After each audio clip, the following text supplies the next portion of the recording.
everyone. Sorry.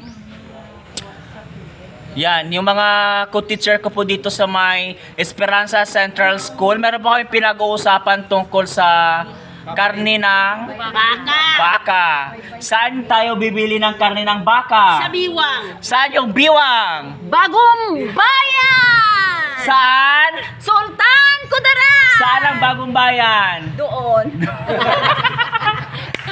Parang alam niya yung gusto niyo bagong bayan, yung biwang na pinagsasabi ni Ma'am Joanna. Ito nga pala si Ma'am Joanna. Bibili siya ng karne ng baka, libre niya. Tapos, ang sabi niya, ay hindi, ang request niya kanina, magbili daw ako ng karne ng baka. Kasi, Lulutuin namin. sabi, lulutuin. Sabi, magkano ang bayad?